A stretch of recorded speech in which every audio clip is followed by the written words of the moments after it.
ఏమనంటే ఆ స్త్రీ యేసు గురించి విన్నది, ఆ 12 సంవత్సరముల రక్తస్రావము గల స్త్రీ విని విశ్వాసము కలిగి యేసు యొద్దకు వెళ్ళింది ఆమె. చూడండి, ఆమె విని విశ్వాసం మాత్రంతోనే ఉండలేదు. ఆమె ఆ విశ్వాసముతో ఏం చేసింది? యేసు యొద్దకు వెళ్ళి ఆయన వస్త్రములు ముట్టాలనుకుంది. చాలా మందికి విశ్వాసం ఉంది, కానీ యేసు దగ్గరికి వెళ్ళాలా? యేసు దగ్గరికి అంటే అర్థం ఏంటి? యేసు దగ్గరికి ఎలా వెళ్ళాలి? యేసు దగ్గరికి ఎలా వెళ్ళగలము అని అనుకోవచ్చు. చూద్దాం ఈ స్త్రీ ఎలా వెళ్ళిందో. మార్కు సువార్త 5వ అధ్యాయము 28వ వచనం చదువుకుందాం. జన సమూహములో ఆయన వెనుకకు వచ్చి ఆయన వస్త్రములు ముట్టెను. జన సమూహము చూడండి, ఇంత జన సమూహములో ఆమె యేసు వెనుకకు వచ్చి ఆయన వస్త్రమును ముట్టెను. విశ్వాసము ఏం చేస్తుంది అంటే,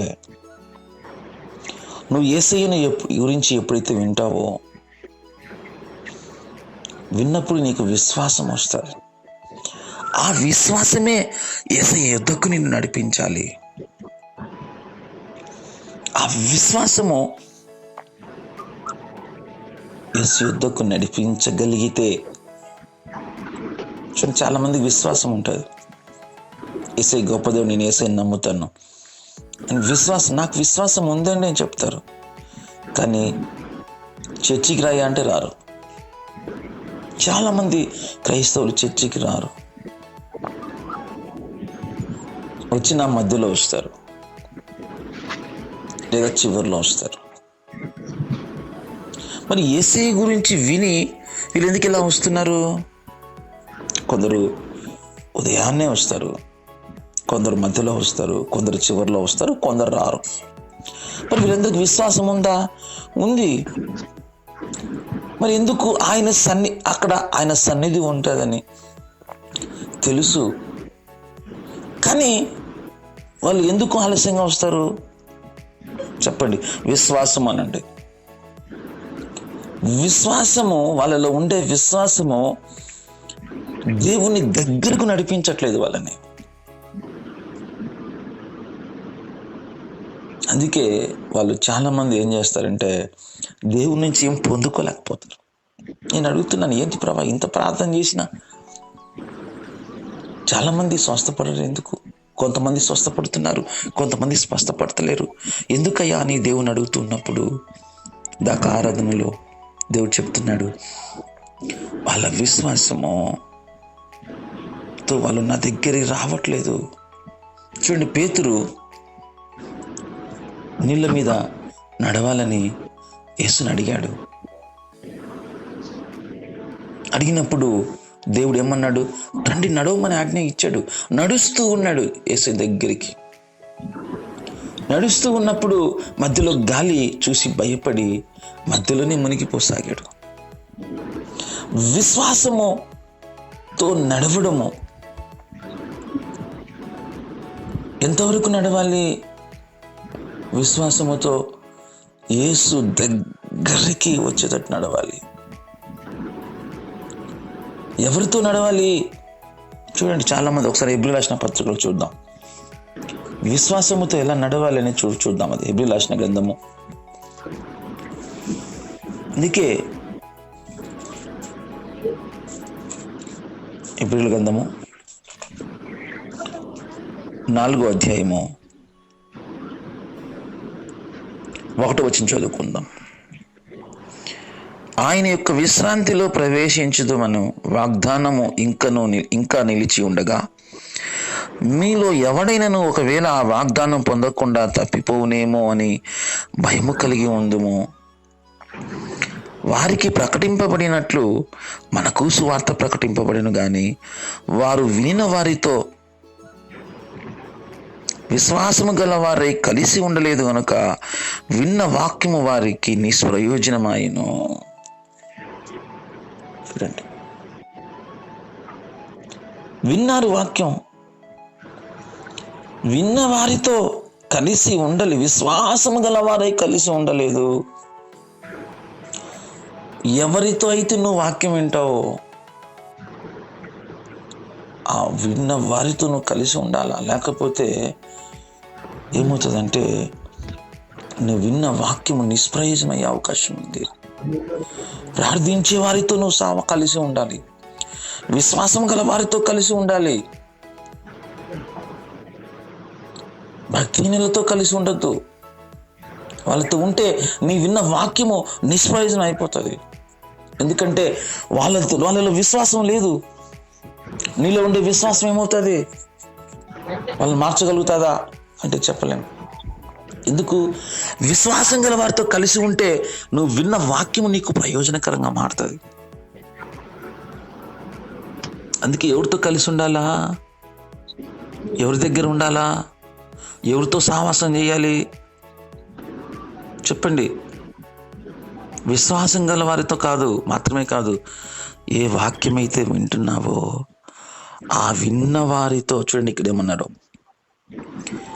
వినిన వారితో విశ్వాసము గల వారై కలిసి ఉండలేదు కనుకనే విన్న వాక్యము వారికి ఏమైంది? నిష్ప్రయోజనం. అందుకే మనము విన్న వారితో, ఆ విన్న వారిలో కూడా విశ్వాసం గల వారితో కలిసి ఉండాలి. చాలామంది వాక్యం వింటారు, అందరికీ విశ్వాసం ఉండదు. వింటానే వాళ్ళకి విశ్వాసం రాదు. రకరకాల విశ్వాసాలు ఉంటాయి వారికి. అందరూ క్రైస్తవులే కదా, అందరూ దేవుని బిడ్డలే కదా, అందరూ దేవుని నమ్ముకున్నవారే కదా, కరెక్టే. మరి అందరూ విశ్వాసం గలవారా? మరి వారి విశ్వాసంలో పరిమాణం కూడా ఉంటుంది. ఎంత విశ్వాసం ఉంది వాళ్ళలో. అందుకే విన్న వాక్యము ఎందుకు నిష్ప్రయోజనం అవుతుంది? ఎందుకు ఫలించట్లేదు? ఎందుకు ఆ వాక్యం చదివినా కానీ నాలో ఎందుకు ఫలించలేదు అంటే, నువ్వు విన్న వారితో ఏమై ఉండాలా? విశ్వాసము గలవై కలిసి ఉండాలి. కలిసి ఉండడం దేవుడు పెట్టాడు.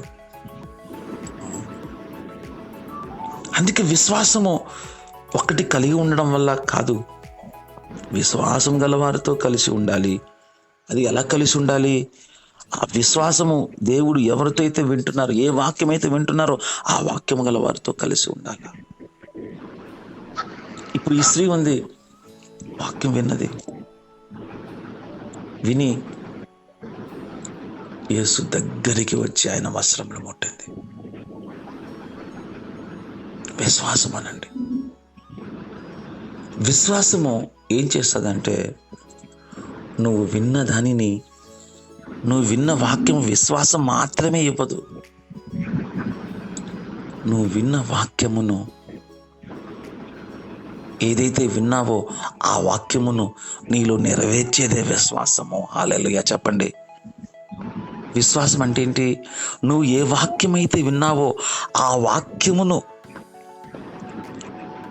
నిరీక్షణ ఇచ్చి, నువ్వు విన్న దానిని నెరవేర్చి నిన్ను నడిపించేదే విశ్వాసం. హల్లెలూయా చెప్పండి. విశ్వాసము చేత నడవాలి, వేలి చూపు చేత కాదంట, విశ్వాసము చేత నడవాలి.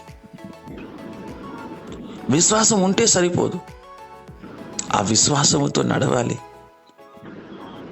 ఆ విశ్వాసము ఏం చేస్తుంది? నిన్ను నడిపించి. ఈ విశ్వాసము ఆ స్త్రీకి ఏమిచ్చింది? విశ్వాసమే ఆమెకి స్వస్థత మాత్రమే ఇవ్వలేదు, జీవముగా ఇచ్చింది. హల్లెలూయా చూడండి, ఇక్కడ ఆమెకి ఏమైంది? జీవించలేని పరిస్థితి. ఆమెకు ఆ విశ్వాసము తిరిగి జీవాన్ని ఇచ్చింది. నడిపించింది, స్వస్థతనిచ్చింది, తిరిగి ఒక జీవాన్ని ఇచ్చింది. అందుకే నీతిమంతుడు విశ్వాస మూలంగా జీవించును. విశ్వాసము చేత నడిచినప్పుడే విశ్వాసము ద్వారా నువ్వు జీవించగలుగుతావు. విశ్వాసం అంటే ఏంటంటే జీవించడానికి ఒక మార్గం. చెప్పండి, విశ్వాసం అనేది ఏంటిది? జీవించడానికి ఒక మార్గం. యేసు ద్వారా ఎలా జీవించాలో విశ్వాసం నీకు చెప్తుంది. చెప్పి నీలో విశ్వాసము నింపి నడిపించి ఆ విశ్వాసమే నీకు ఏమిస్తుంది తెలుసా? స్వస్థతనిస్తుంది. అందుకే అంటాడు, నీ విశ్వాసమే నిన్ను స్వస్థపరిచిన తల్లి. మరి అటువంటి విశ్వాసములో మనం నడవాలి. అప్పుడు చూడండి, దేవుడు ఇంకా ఏమన్నాడు? 34వ వచనం చదువుకుందాం ఒకసారి. అందుకు ఆయన, కుమారి, నీ విశ్వాసము నిన్ను స్వస్థపరిచెను. యేసయ్య ఏం చెప్తున్నాడు ఇక్కడ? విశ్వాసం అనేది ఏం చేస్తుందంటే నిన్ను నడిపించడమే కాదు. నీ విశ్వాసం, నీకు ఎవరో విశ్వాసం నీ మీద, నీకు విశ్వాసం, ఇప్పుడు ఎవరి వాళ్ళ మీద విశ్వాసం పెట్టుకుంటావు, వాళ్ళు ప్రార్థన చేస్తే నాకు స్వస్థ కలుగుతుంది అంటే నీ విశ్వాసము వాళ్ళ విశ్వాసం మీద కూడా ఆధారపడుతూ ఉంది. నీ విశ్వాసము వాళ్ళ మీద ఆధారపడుతోంది. నీ విశ్వాసము నీవు విన్న వాక్యం మీద ఆధారపడుతుందా అంటే లేదు. నువ్వు విన్న విశ్వాసము, ఆ విశ్వాసమే నిన్ను స్వస్థపరచాలి. నీవు విన్నటువంటి ఆ వాక్యము నీకు విశ్వాసం ఇచ్చిందా? ఆ విశ్వాసం ఇచ్చినటువంటి ఆ వాక్యమే నిన్ను స్వస్థపరిచిందా? Let be clarified. దీన్ని క్లారిఫై చేసుకుందాం. ఇక్కడ కొంచెం లోతుగా వెళ్దాం మనం జాగ్రత్తగా. చూడండి, మరి ఈ స్త్రీకి ఏమొచ్చినొచ్చు, ఎలా విశ్వాసం వచ్చిందని చూద్దాం ఒకసారి. 27వ వచనం. ఆమె యేసును గూర్చి విని, నేను ఆయన వస్త్రములు మాత్రము ముట్టినా బాగుపడుదును అనుకుని.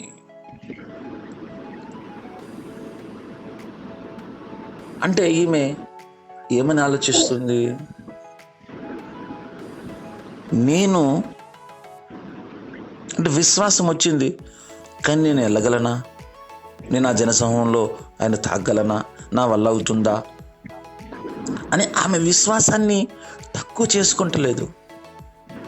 ఆ విశ్వాసం, ఆమెలో ఉండే విశ్వాసమును సందేహింపట్లేదు. ఆమెలో ఉండే విశ్వాసమును ఎలా ఆమెకు విశ్వాసం కలిగిన ఆమెకు ఒక విశ్వాసం వచ్చింది. మరి ఆ విశ్వాసాన్ని ఎలాగా నడిపించబడుతుందో ఆ విశ్వాసం చూడండి. నేను ఆయన వస్త్రము ముట్టినా బాగుపడతాను. చెప్పండి, విశ్వాసము అంతకంతకు ఏం కావాలా? విశ్వాసం కలగాల. కొద్ది విశ్వాసం వచ్చింది, ఆ విశ్వాసం ద్వారా ఇంకా కొంచెం విశ్వాసం పెంచుకొని ఆ విశ్వాసముతో నడిచింది. నేను ఆయన వస్త్రములు ముట్టినా బాగుదనుకుని అంటుంది. ఎందుకు? మరి ఆయన దగ్గరికి పోకపోయినా స్వస్థపడతాం కదా. ఆయన మాట ఇచ్చినా స్వస్థపడతాం. ఆయన దగ్గరికి వెళ్ళి స్వస్థపడాలని అవసరం ఉందా? అందుకే నీ విశ్వాసం అంటున్నాడు దేవుడు. నువ్వు మనసులో అనుకున్నా స్వస్థపడతావు. సేవకుడు ప్రార్థన చేయకపోయినా నువ్వు స్వస్థపడతావు. నువ్వు కళ్ళు మూసుకొని యేసయ్య నన్ను తాకు అన్నా స్వస్థపడతావు. నువ్వు మోకరించి యేసయ్య మాట మాత్రం సెలవు నాయన నేను స్వస్థపడతా అంటే మాట ఇచ్చి స్వస్థపడతావు. అంటే నీకు కలిగిన విశ్వాసము ఎంత విశ్వాసం ఇస్తుంది నీకు అనేది ఇక్కడ దేవుడు పరిగణలోకి తీసుకుంటున్నాడు. నువ్వు వాక్యం విన్నావు, ఆ వాక్యం నుంచి ఎంత కలిగింది నీకు విశ్వాసం. చూడండి, మనం ఆహారం తింటాం, ఆహారం నుంచి నీకు ఎంత శక్తి వస్తుంది. లేకపోతే ఇంకొక ఆహారం తీసుకుంటావు, మంచి విటమిన్స్ ఆహారం, కార్బోహైడ్రేట్స్, మంచి ప్రోటీన్స్ ఉన్నటువంటి ఆహారం తీసుకుంటాం. ఇదిగో ఈ ఫుడ్లో ఇంత ప్రోటీన్స్ ఉంటుంది, ఇంత క్యాలరీల పవర్ ఉంటుందని తెలుసుకొని తీసుకుంటావు. తీసుకున్నప్పుడు అది నీకు అందిందా లేదా కూడా చూస్తావు. అలాగే నువ్వు వాక్యం విన్నావు, ఆ వాక్యంలో ఎంత విశ్వాసం ఉంది, ఆ వాక్యం నీకు ఎంత విశ్వాసం ఇచ్చింది, నువ్వు ఎంత తీసుకున్నావు, ఆ వాక్యంలో ఎంత విశ్వాసం ఉంది, నువ్వు ఎంత తీసుకున్నావు. విశ్వాసం అనేది చాలా ఇంపార్టెంట్.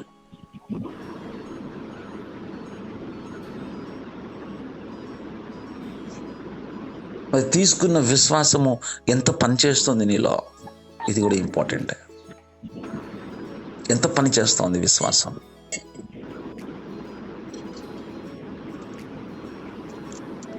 తీసుకున్న విశ్వాసం ఎంత, నువ్వు ఎంత పొందుకున్నావు, ఎంత విశ్వాసంతో పని చేస్తున్నావు అనేది క్యాలిక్యులేషన్ చేయాలి. ఇవేం చేయకుండా నాకు విశ్వాసం ఉందంటే సరిపోద్దా? అందుకే దేవుడు విశ్వాసానికి పరీక్ష పెడతాడు. ఎందుకు దేవుడు విశ్వాసానికి పరీక్ష పెడతాడు? ఎందుకు విశ్వాసం పరీక్ష పెడతాడు? చూడండి, స్కూల్కి పిల్లలు వెళ్తారు, చదువుకుంటారు, చదువుకున్న తర్వాత చెప్తారు నీకు పరీక్ష పెడతాం, నీకు ఎన్ని మార్క్స్ వస్తాయో చూద్దామని. అందరికీ పెడితే పరీక్షలు ఒకరికి ఒక్కొక్క రకంగా వస్తుంటాయి మార్కులు. అంటే వాళ్ళు ఎంత నేర్చుకున్నారో ఈ పరీక్ష ద్వారా వాళ్ళని నిర్ణయిస్తారు, వాళ్ళ జ్ఞానాన్ని నిర్ణయిస్తారు. అలాగే నీవు విశ్వాసం, వాక్యం అంతా వింటున్నావు, సంవత్సరం అంతా వాక్యం విన్నావు,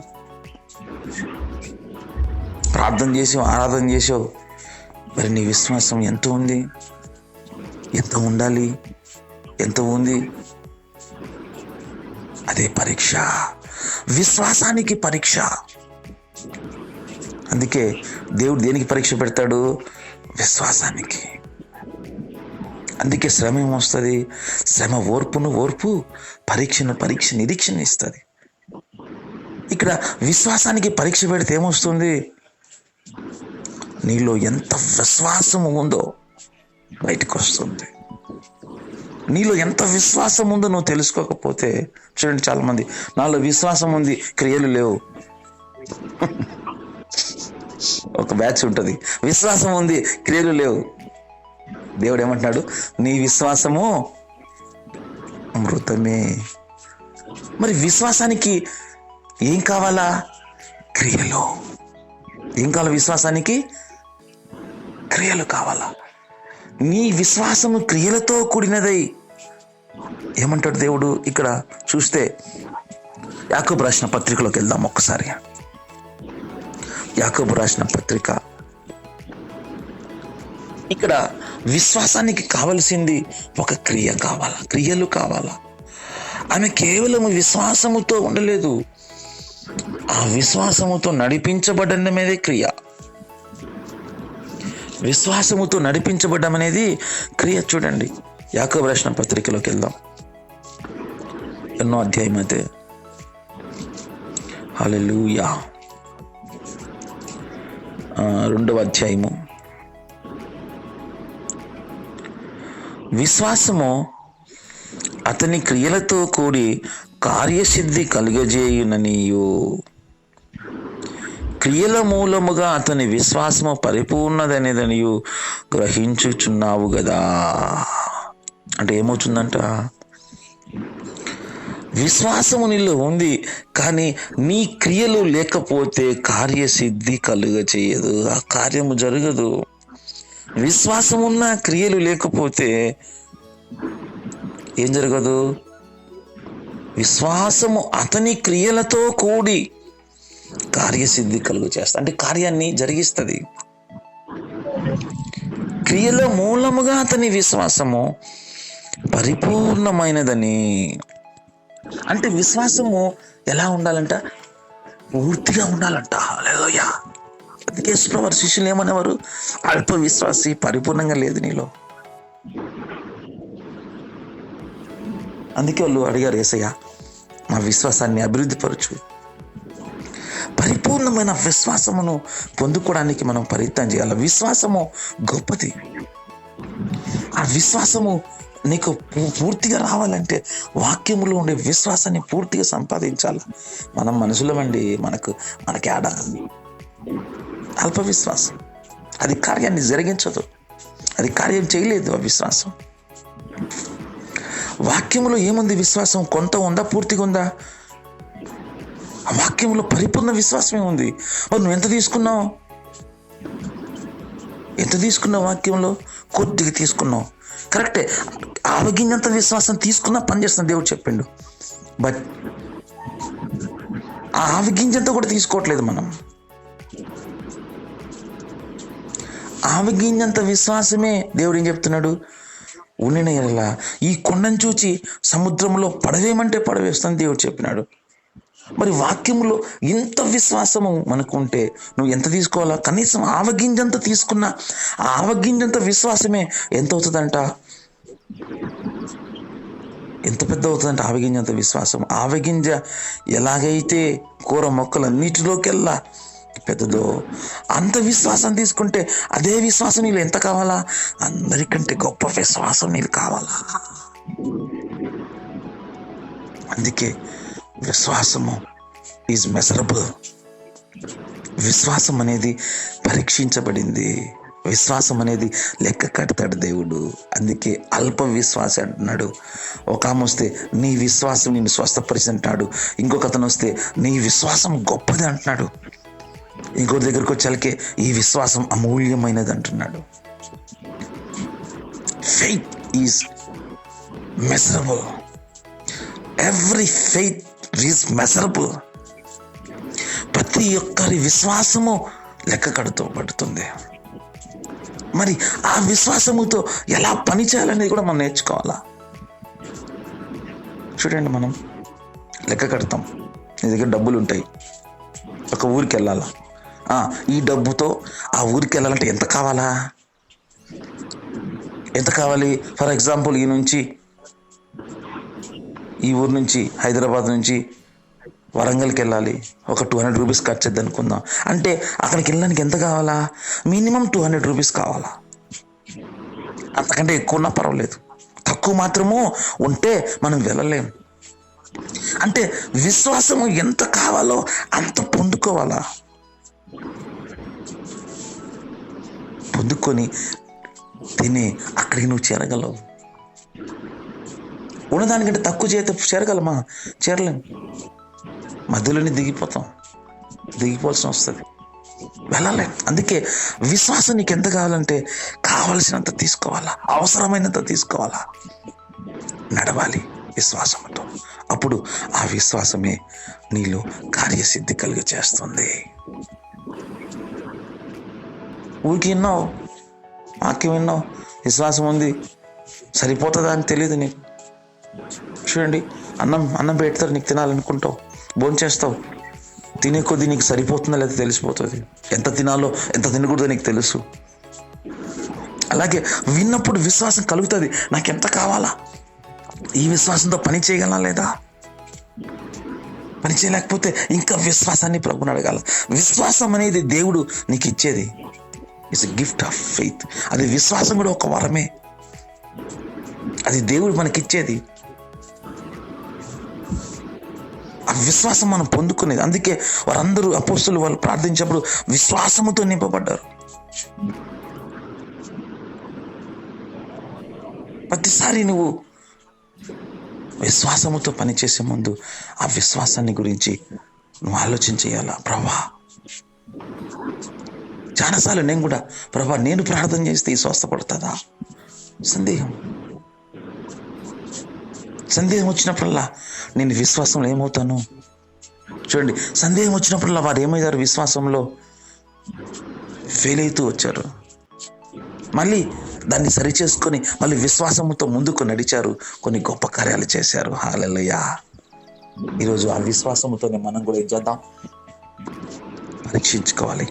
అందుకే ఒక పత్రికలో ఉంటుంది, చూద్దాం ఆ మాట కూడా. విశ్వాసాన్ని మనం ఏం చేయాలో చూద్దాం.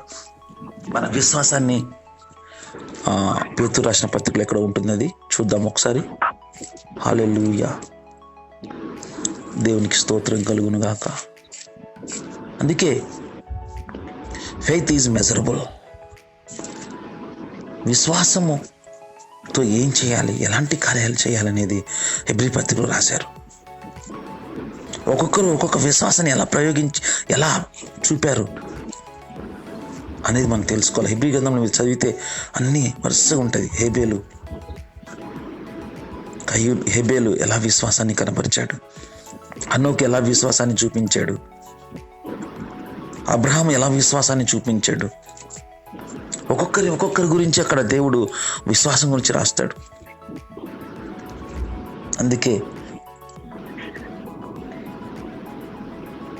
ఒకసారి 2వ కొరింథీ రాసిన పత్రికలోకి వెళ్దాం. 2వ కొరింథీ రాసిన పత్రిక 13వ అధ్యాయము 5వ వచనం. మీరు విశ్వాసము గలవారై ఉన్నారో లేదో మిమ్మల్ని మీరే శోధించుకొని చూచుకొనుడి, మిమ్మల్ని మీరే పరీక్షించుకొనుడి.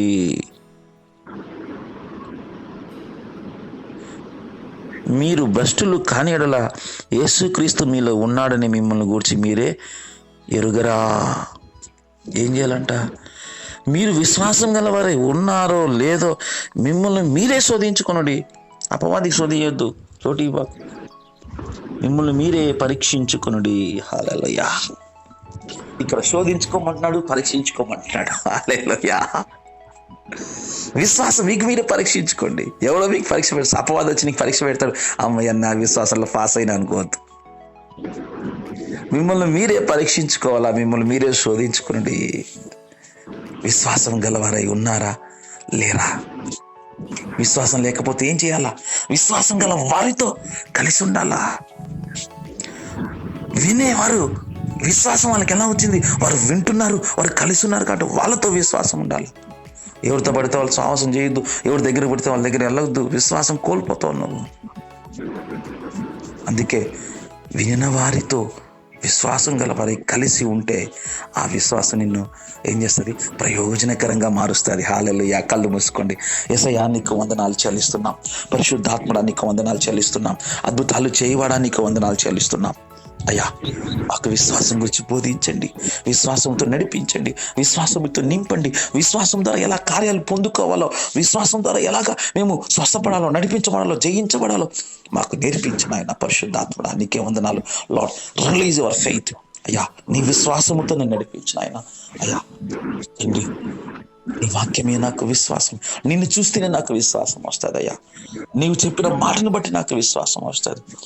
అయ్యా నీకే స్తోత్రాలు, వందనాలు చెల్లిస్తూ ఈ ఫోన్లలో ఏకీవిస్తున్న ప్రతి ఒక్కరిని మీరు తాకండి, దర్శించండి, స్వస్థపరచమని నజరేయుడైన యేసుక్రీస్తు నామములో ప్రార్థిస్తున్నాము తండ్రి. ఆమేన్.